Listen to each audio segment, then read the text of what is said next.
My name is Peter Lowen. I'm the director of the Monk School and very pleased to have the honor of doing this role. And I have the honor of just introducing a couple of our guests today and then turning it over to a conversation. Before I do that, I do want to just acknowledge that the land on which University of Toronto operates has for thousands of years been the land of the Huron-Wendat, the Seneca, and most recently the Mississaugas of the Credit. And I personally, and I know the Monk School, is thankful to be able to live and to work and to play here on this land. I'm going to introduce a friend of the school right now who's going to introduce both of our guests. But before I say that, I might just say one or two introductory remarks. The first is that the big picture is that this is a very difficult time for democracies in the world. Sorting out exactly how we're going to project our influence in a world that is, on the one hand, wanting to democratize, but in other parts of the world retreating from democracy, is, I think, one of the great social science questions that we have to answer. And it's also one of the questions that really matters for the world a lot. That's the general comment. The second comment to make about that is that if we look across the grand sweep of countries in the world that are engaging in this struggle for furthering democracy and for having robust systems of democratic governance, Spain and Canada, I think we can say immodestly, stand near the top of that list. Not perfect countries, but countries that are serious about taking on the challenge of being democracies and robust democracies in an increasingly difficult world. So we have a chance tonight to have a great conversation between two people who have both thought a lot about foreign policy and also done foreign policy and have done it in the context of democracies through hard times and through interesting times too.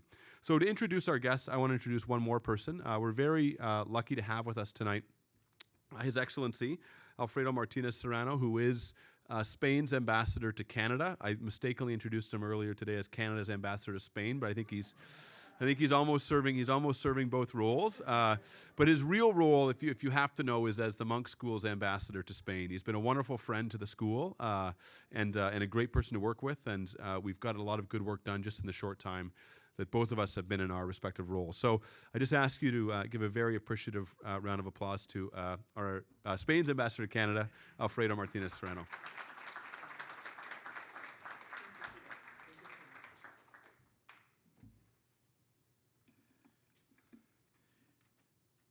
Good evening, bonsoir, buenas tardes. It's such a pleasure to be here at Monk School, one of the most prestigious schools actually in Canada and in the world. You can see that, of course, after this small remark, I could be also appointed ambassador of Spain, ambassador of Canada to Spain. No? I would like to show my appreciation for Monk School, and most especially for my good and close friend, Peter. Since I came to Canada a year ago, our cooperation has been absolutely fantastic, with clear projects, delivering in a sharp way, and it's really a delight to be here today. We live in a changing and challenging world where there are very few issues that actually can be managed from one single state perspective. When we look at the world and we see the challenges that we are facing, we discover in a very clear way that we need to be united, but that you need to manage them from a global perspective. I'm talking about the pandemic, climate change, terrorism, energy security, food security, demography, or even the financial systems. And the issue is that in order to do so and to be able to understand each other, we need people that are solid, committed, and with a very clear view on international relations. And within this framework of international relations, and not only as a Spaniard, I can assure you that it is difficult to find in our international scene persons with a human, intellectual, professional, and political background as Minister Palacio. And there are careers, and I'm telling you this very openly, in which everything happens so fast and finishes soon. But there are other careers that are built up in a very solid way through years of amazing experiences, deep knowledge and sharp commitment. And this is the case of Ana Palacio. From a national perspective, she was Minister of Foreign Affairs of Spain between 2000 and 2004. And as member of the Spanish Parliament, she chaired the Joint Committee of the House of Commons and the Senate for European Affairs. But At supranational level, she was a very important member of the European Parliament and senior vice president of the World Bank Group. And also, if we talk about sectors, she has an incredible expertise in energy. I must underline that she has been senior vice president for international affairs of Areva, the international nuclear and renewable energy company.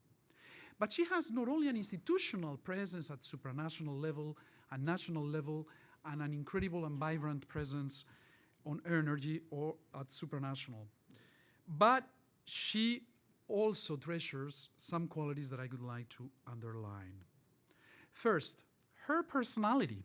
Minister Palacio defends her views and ideas with reason and passion.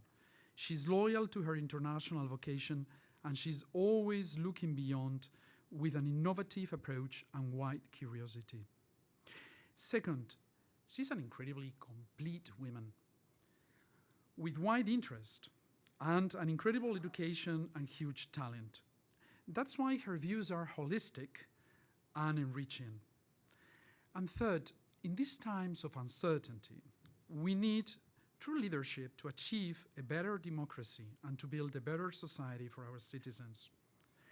And Ana Palacio is a true leader and a champion of democracy and open societies with a clear idea on Spain, Europe, Ibero-America, and transatlantic relations. Who will be better to exchange viewpoints with her right here than Professor Janice Stein, who is a legend right here at Monk School. And we are so thankful because we know, at least this is my personal experience, that through conversation, we can achieve knowledge. Thank you so much.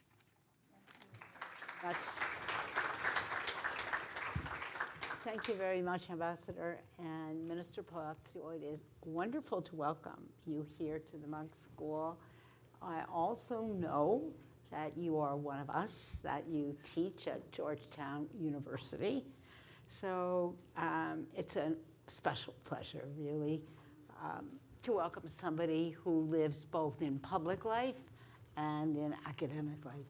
Let me start with the part of your biography that the ambassador spoke about, was your responsibilities and your deep interest in energy.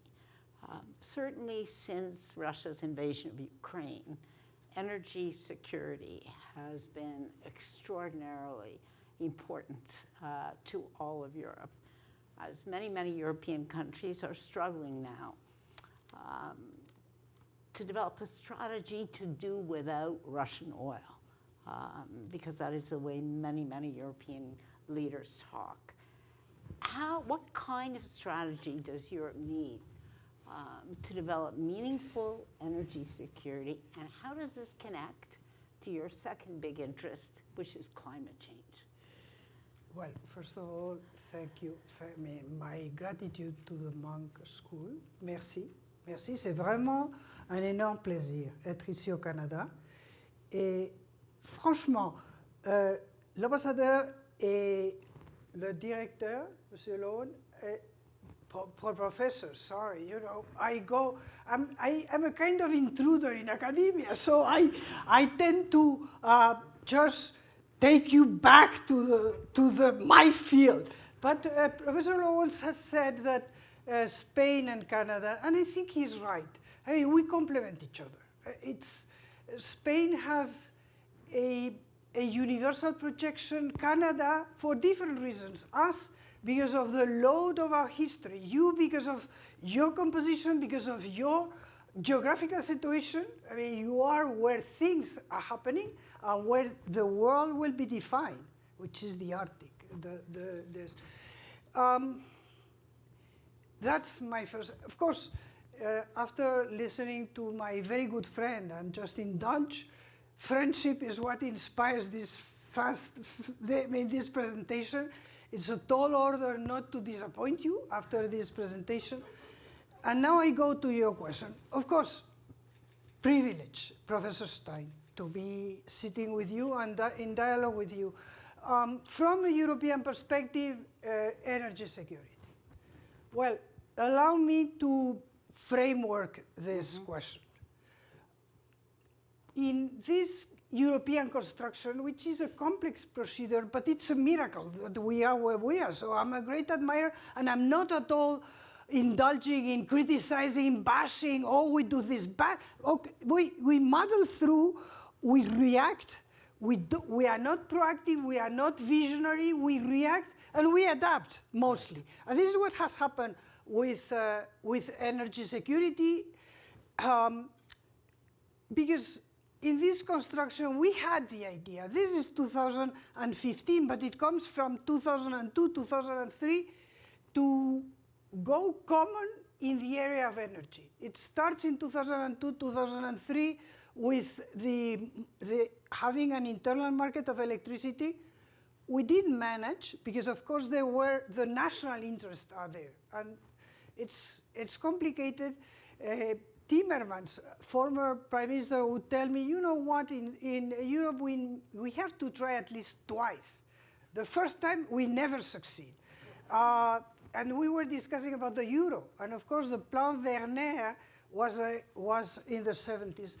So in 2015 we published, the European Commission publishes the framework that would be energy union. So we are not any longer in community, we are in the union. Energy union, and energy union is less threatening. And energy union has three prongs. Energy security, affordability, and sustainability, what we now call green agenda. And we will go to the second part of your question. What happens there is that this doesn't go forward, again, because of national interests. The national interest, let's call a cat, was France and nuclear on the one side, Germany and this ugly secret that was that Germany industry was dependent on Russian gas. Of course, it was not just Germany. I'm not going to go through the dependence on the former Soviet Union. But German heavy industry was totally dependent on Absolutely. Russian gas. I mean, I call it a ugly secret because Germany was preaching renewables. That's right. I remember once in Senegal, I was on a panel. It was a longer panel. The German speaks about, in the end, that Africans have the chance that the same way they had jumped directly to the cell phone, they would jump directly to renewables. And when my turn comes, I reread the dependence.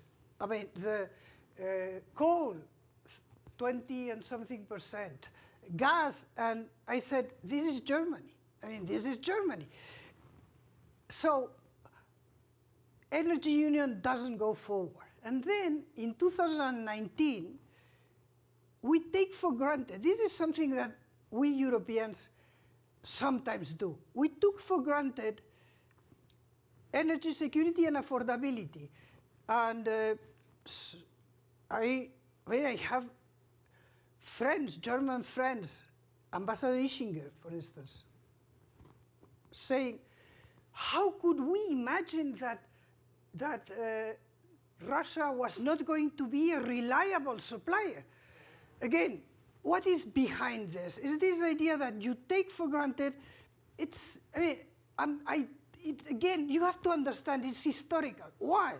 Because in the end, Germany has built the Ostpolitik, and this is Willy Brandt, is 62, on this idea that by establishing links, you bring that foreign policy for Germany has been first and foremost a trade policy. So you have to understand that again, because if you don't take all into context, you say, I mean, come on, how could they say that? No, these are intelligent, well-read people.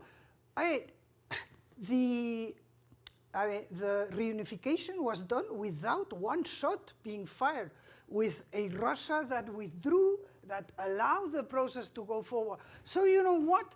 If you're German, you have this background of Ostpolitik about why not saying, I mean, how could we think that Russia was not going to be a reliable supplier? By the way, But if Italy, you take us forward now, yeah, it's cold. Okay, absolutely. There's no lights. Italy was also dependent on, Yes. but Italy always goes tiptoeing. That's one of the characteristics. We have our own personality. So now, Where in are we now? 2019, we take for granted energy security and affordability, and we launch a kind of umbrella policy that was the Green Deal, that would go from farm to fork to everything. We would create green jobs, all that, and I think that we lost reality there. Of course, sustainability is important. Green is not decarbonizing. Green is ideological. Decarbonizing is our goal, really, what we share. But there was this idea of green, and therefore nuclear was not good, and therefore it was just renewables, but renewables is intermittent. So we are where we are now. So how do we move forward from a Europe that is in an environment where prices are rising, inflation is higher than in North America, and energy is scarcer? Well, prices of gas have been multiplied by 10 in many countries. So it's a very we will go through that through subsidies. That's clear. Germany has voted 220 billions for the industry through subsidies, through accelerating renewables, and I think that we need to add into this la potion magique qu'on va utiliser, il faut ajouter du réalisme. So we need to be realistic and understand that right now Germany is burning coal. I mean, our emissions, CO2 emissions, will go up, but Germany wanted to close burning coal, but wanting to close the 3 remaining reactors. They closed 3 reactors in December last year. And one issue is that energy started to move upwards, the prices, before Ukraine. So it was there. And if Germany has agreed to extend the life of these 3 reactors, until when? Until April the 15th. Of course, this is a green socialist government. Greens are fixating on nuclear. But what we know is that, A, to solve the CO2 equation, it has to be the global. We cannot go with the European equation. What matters is the global equation. And in the global equation, Europe matters a lot. We are 7%, but we are declining. But we need to take into account that China is 31. So to be concrete, we need to accelerate our green, but we need to be realistic and accept that if the goal, and I think the goal, personally, is not greening is ideological. What the goal is decarbonizing, then we have to take into the account anything that decarbonizes. For instance, replacing 1 kilowatt hour, the best way to decarbonize, replace in baseload energy, because we need baseload energy, because renewables, the problem is that they are intermittent. So there is progress being made, in fact, on we will manage. It's going to be tough. Let me ask you a hard question, Minister, and this question came up this weekend. We had a very large forum, the Halifax Security Forum, which brought together leaders of democracies from all over the world. So one of the questions, informally, in the corridors was, does the misery of Europeans in these next 4 months, as you muddle through and you manage, does the misery weaken support for Ukraine, by European leaders? Well, first, does Germany hold? Yeah. Does Spain hold? Well, you know, I must confess, Professor Stein, that I have been surprised by how the European government, so the members of the European Council have held together. Unanimity, it has been unanimous. And even more on how our public opinions have held, and this shows everywhere. Is this fragile? Absolutely yes. But for the moment, I was telling your students a moment ago that Ukraine has brought us Europeans postmodern, post-national, post-everything that built our common project on the market, on the economy. It has brought us back epic. This idea that Tristan and Isolde, that La Chanson de Roland, that El Cantar del Mio Cid are now Ukraine. So the biggest challenge will be next winter, not this winter. This winter is solved because we have our reservoirs, so the stocks of gas are there. This we will, the prices is a different story, and we could go into this area, which is the area of prices where the Spanish government has had pioneering ideas that have gone little by little being considered from the beginning, kind of, that's terrible, it's impossible to, maybe, let's consider that. So the next winter will be complicated, and we have years ahead of us. And this is something that, of course, with the perspective of Ukraine, has to be taken into consideration. But I would have never thought that in Spain, where Russia is little more than Dr. Zhivago, the film, not the book, and Tchaikovsky, and you know, that people would be, and in Germany it's the same thing. Is this unanimous? No, but there is, still today there is a big majority. How long it will hold? I have been surprised until now. I'm ready to be surprised for a long time.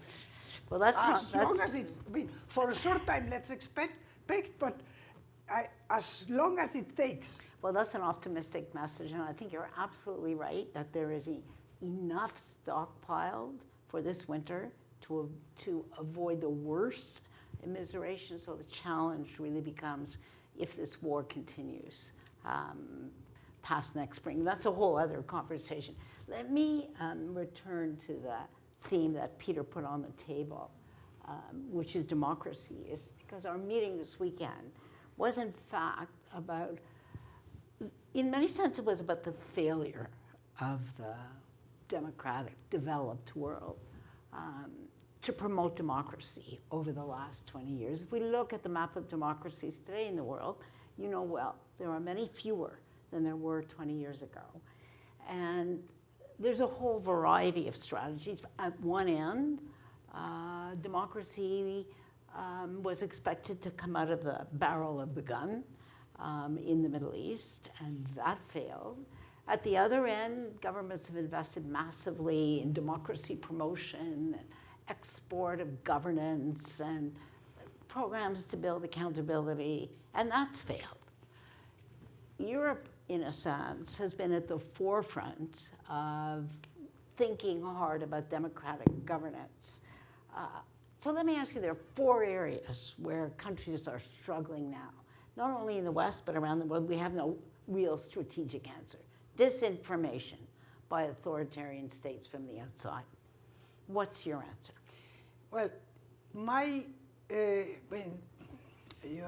disinformation is a world, and disinformation affects us all.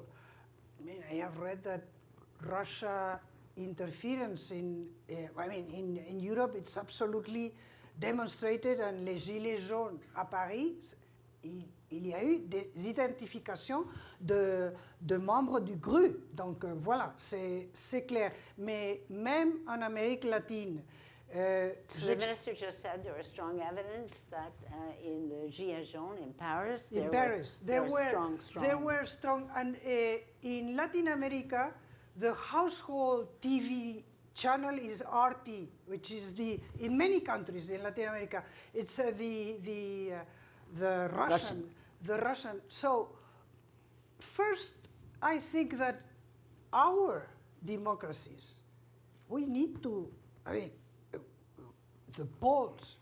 I saw a poll in Canada, but in Italy and wherever you dare to conduct a poll, there are citizens that are I mean, they would trade freedom for security. They would trade freedom for democracy in parts. It's not a clear saying, well, I want an authoritarian regime, but there is these trade-offs. So there are many areas. This is an octopus of a problem, but one issue is that we need to address vertebrating our societies, which is easily said, and it's extremely difficult to do. And this is a problem on populism. I mean, in all our societies, politics today has politicians, in order to be successful, they give easy answers to difficult. I was preparing this trip. I was reading Prime Minister Trudeau's approach to your challenge of for security and terrorism, and the way he takes a very difficult position. Today, it's complicated. I mean, I think that we have to understand, again, to understand the role of social media, of media in general, and we have an approach that, in the end, is placebo to citizens. So let me ask you, while I'm asking you the next question, we're going to pass cards around to people in the room. If you have a question for the minister, please write it down, and they'll collect them, and I will try my best to ask as many as I can, but I will tell you now that I will not succeed. Here's a second area that is causing concern, where the United States, frankly, is leading this discussion with regulatory requirements for democratic societies to restrict supply chains to countries that are trustworthy. Whether you call it friendshoring or reshoring, there is a serious conversation going on with some serious push by the United States to its close allies to trade in strategic areas only with countries that can be trusted. Now, the hidden story there is at a time of inflation, there's a premium to doing that. That does not come cost-free. How will Europe react to that? Europe traditionally has disliked that kind of strategy actively. Well, you can make a presentation of the glass half full or half empty with Europe, because Europe, in the end, still today, sits on the fence between this China and this idea that Europeans do not want to take sides. So the glass half full. I think that in the European Union, we have the same challenge that your Minister Joly expressed in the dialogue in beginning of November that I watched, and that was, we have to tell the companies, because in the end this is the companies, you have to be clear-eyed, and we need, as governments, as societies, as academia, to understand better the thinking, she said, the thinking, the projecting, and the planning of China. And this has to be interiorized. But the truth of the matter is that I think that this there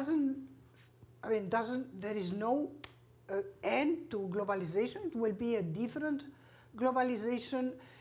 I think that United States, for the moment, and United States, the CHIPS Act is a cornerstone of this, and we have to take into account these realistic aspects, but also also the strategic. I think that the big difference is that from 2001, when we opened the WTO to China, to today, what has really changed is that geopolitics has erupted into geoeconomy, that this preconceived idea that relations will bring Chinese, no, not to democracy, this was not the idea, but closer, more pluralistic, more open, has proven to be not to be founded. So I think that we have to take the two approaches. But let me ask, Yeah. because the choice gets more difficult than that.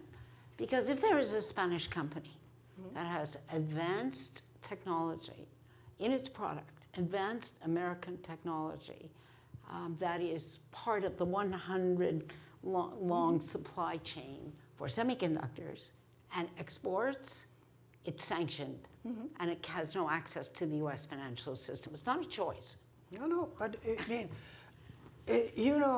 Professor Stein, you know as well as I do that United States is United States, and that I think that what collectively, and there Canada has a role to play, and of course the European Union, a major role to play, is to make the United States understand that leading in 2022 is not what they are used to leading in the 90s or even in the beginning of the 2000s. Leading today for the United States, we accept their leadership. We welcome their leadership, but a leadership that has to be inclusive, that has to be a leadership of bringing allies, not just in words and in deeds. Secretary of Commerce that says, don't challenge our subsidies for electric cars, put subsidies. I mean, come on, that's not the way we understand, and I hope that Canada understands that we need to have United States understand that the world has changed. Their leadership has to change. And so one of the first questions that came from the audience was, what is the reaction, just on your point, what is the reaction of the European Union to the Inflation Reduction Act in the United States? Now it's called Inflation Reduction, but I might call it the Buy America Act, because it's both at the same time, right? And it's been a problem. It's been the subject of heated discussion in this country. Europeans feel even more strongly because we do better in negotiating with the United States than you do traditionally. Yeah, and again, I mean, United States also has to take into account that sanctions against Russia are falling on our back, mostly, frankly, not on American back, on our back. So it's like you in the Arctic. I mean, 2%, you are in the Arctic. Take this into account. My American friends tell me, oh, but you have to contribute more to Ukraine effort. Yeah, okay, but you know what? Just put in the balance sheet, put how all this is impacting our societies.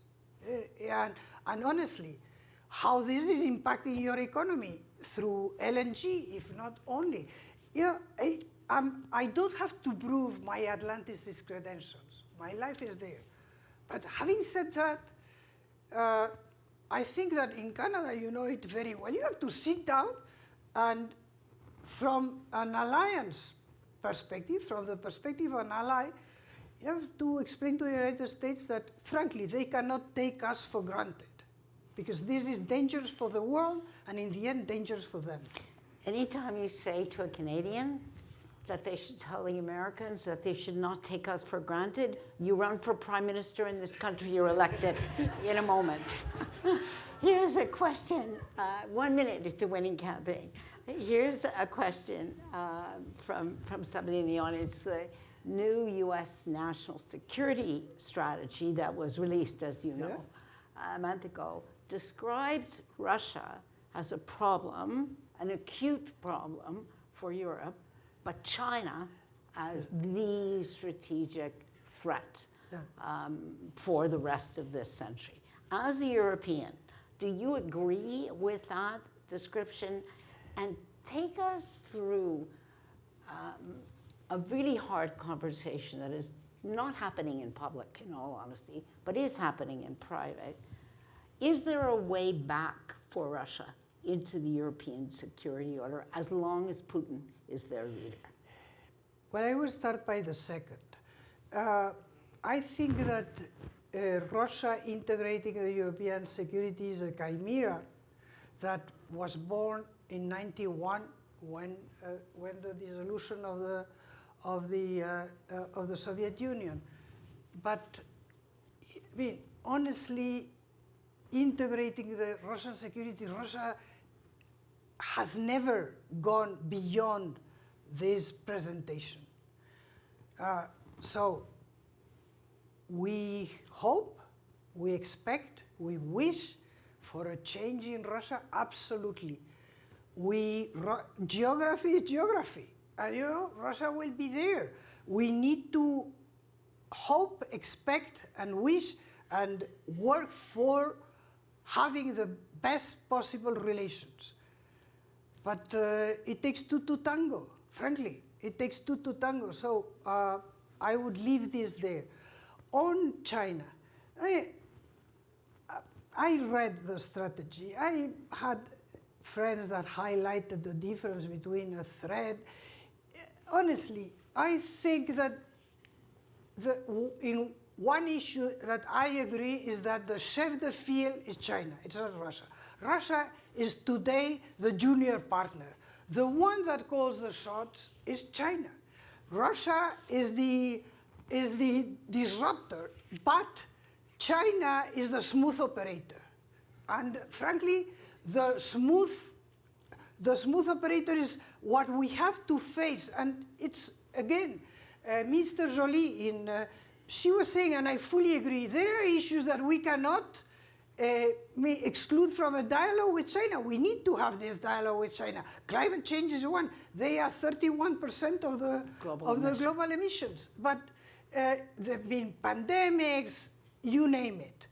But then, I mean, I don't want to, but then you have freedom of navigation, freedom of, and this we have to stand for it, and we will disagree.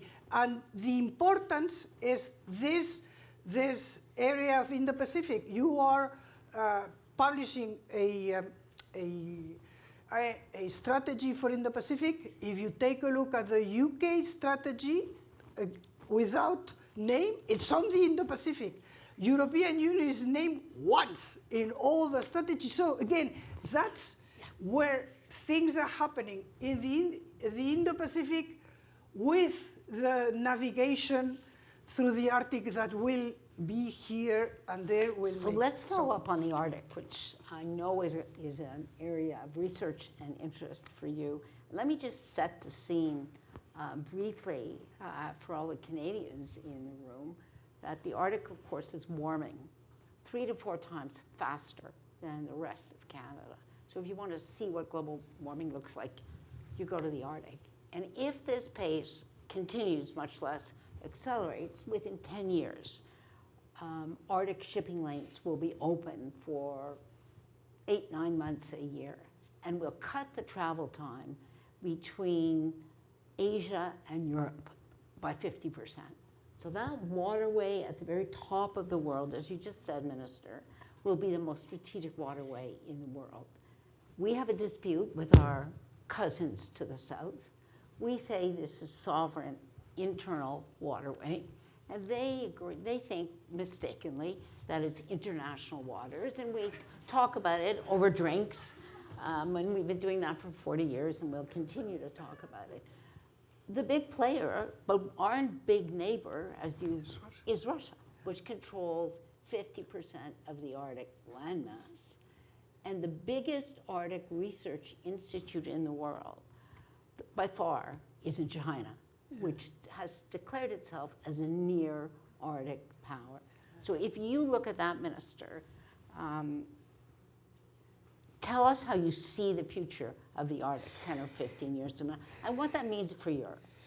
Well, first, it means for the world, because of course, it also means for a region that is particularly important also for Canada, but for Europe, which is Latin America. I mean, the Panama Channel changes completely its worth. So it will be a game changer. That's the first thing. The second, I think that our friends, they are cousins of yours, they are friends of ours. They out to the south, they need to understand the Arctic in the present days, not in the Cold War era or in an era where circulating through the Arctic was a non-starter. And I think that Europe can contribute to this debate. Tell me about Europe's contribution.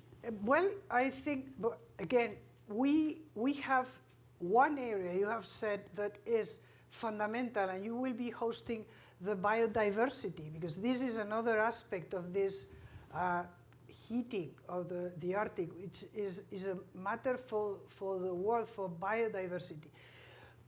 We have now, and Canada is a key player, a Council of the Arctic. And this Arctic Council has kept, in a footnote, it says that this council doesn't go into military affairs. It's a footnote, but it has managed to keep the Arctic in a multilateral, constructive, climate, common, let's say, global public goods interest.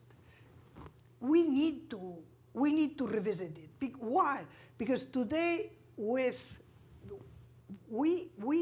have NATO plus Russia, and of course, who is behind there? China. China is stepping over the Russian technology in the Arctic. For all that you have said, the Belt and Road has an Arctic. Yes, very important for them. But there is another aspect, is the outer space. That's another of the key policy lines of China that is particularly looking at the Arctic. So from a European perspective, Europe is a construction on law and by law, and we will try to keep this, because it's us, it's our nature. We stand by, we cannot understand ourselves, it's not so. We will try to keep this Arctic Council, among other things, because we are there plentiful, all the Nordics, we are there. But we need to understand that all this has changed, and again, that unless we are intelligent, which means, for instance, agreeing on the Canada and the waters, because this would be a very strange circumstances where all the international principles of territorial waters do not apply. So let me just understand. Did I hear right that you agree with us? Yeah. That the Northwest Passage is internal waters? Wait. No. What I say is that there are certain principles that there are territorial waters. I want our friends from the South to explain to us why is the exception. If I may be clear, when there were no waters, because this was a solid surface, well, maybe you had a subterfuge there. But at a certain moment, and it is their interest, it's not just Canadian interest, it is their interest, because as in this, as in many other issues, United States is the ambivalent builder, because the rules-based order, the international rules-based order, is their brainchild. We have contributed, Canada, Europeans, but it's their brainchild. But they are always, as I say, ambivalent. We debate, we approve, but we don't ratify. We do, but we keep out. This was before. In the world of today, you have to commit. And on this, of course, we still have WTO and our friends from the new White House that haven't done much in order to renew and make the disputes arrangement, dispute solution mechanism work. But I mean, So, you know, let me again just, and this is really a conversation with Canadians, not with Spaniards. China has 25 icebreakers. We have one, right? And they're not an Arctic power.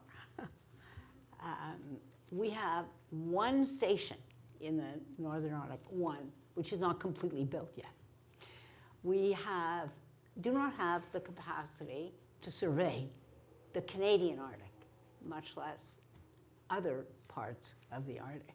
So I think it's very important for Europeans to tell Canadians how much the Arctic will matter in the future and how urgent it is that we invest in knowing and seeing and mapping and surveilling the Arctic. but I understand that you have 4 billion that are coming for the Arctic. I'm Because glad. I didn't know about that, yeah, but well, that's... this is what I have read. I fully agree with you. I mean, Canada is a potential of potentials. That's the definition of Canada. Canada is a potential of potential. Does it ever fulfill? Well, this is what we have. I mean, we cannot afford not to. Canada, you have this second territory in the world, and you are less people than in Spain. I mean, we are 4 million more than you, and the Arctic was there, but life was where life can be. But again, things have changed. I think that there is an awareness that's the you have to. We are becoming more aware. Yeah, exactly. We are. Exactly. To be serious, we are becoming absolutely. more aware. I think so. And I think, and again, in a nonpartisan way, this government is beginning now to focus on the Arctic. The largest opposition party is thinking about the Arctic. And there's a bit of a good news story here, too, on the Arctic Council, which you talked about. The Arctic Council actually was suggested and funded and actually supported for the first 2 years by a foundation in Canada. So it's a wonderful story of how public policy can be led from outside government. And even since the invasion of Ukraine, when Russia was frozen out, to make a very bad pun, of the Arctic Council, and there have been no meetings as a result. Russia, and they are chairing. That's right. And Russia and the other Arctic powers still work together every day on search and rescue and on critical missions. And it's the only part of the world where Russia and NATO countries are actually working together on a daily basis. So there's grounds for optimism. We have time for one more question. Let me ask you the last question. And a 1-minute answer, because Peter's looking at me. Here's the question. If you could choose one thing that Europe and North America could do together to strengthen democracy, what would that one thing be? Understand that in the world of today, we need allies from what you call Global South. This is an expression I hate because it includes China and India, which have a personality of their own.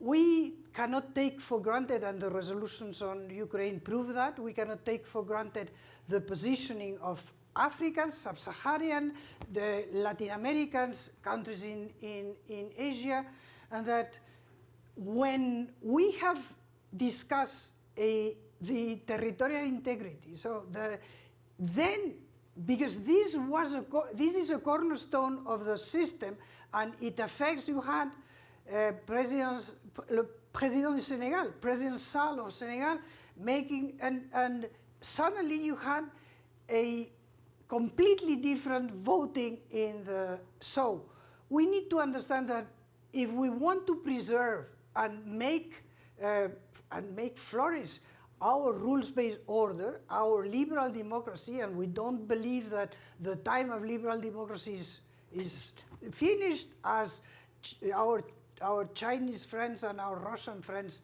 tell us, then we need to bring new actors, but as really actors, not they will, the COP27, we haven't spoken about COP, but COP27 proves that Africa now denounces the European Union and the hypocrisy of the European Union that buys gas from Mozambique for our electricity but doesn't contribute to financing gas-generated electricity in Mozambique, which is something that you have to explain, frankly. So if I had something, is this G12 or G whatever, just taking awareness and Take the rest of the world seriously. exactly. Brazil, Mexico, Indonesia, and from there going down, understanding that we don't rule, that they will, the rest of the world will not follow, that we need to prove that it is in their interest. And when it is in their interest, reform which is a tall order, but I think that we need to address that. The world has shifted. Yeah, and absolutely. Countries that have not had a voice now have a voice. I'm going to turn it back to Peter, but you said, Minister, that it takes two to tango. It has been an absolute pleasure tangoing with you. Well, my privilege. Thank you.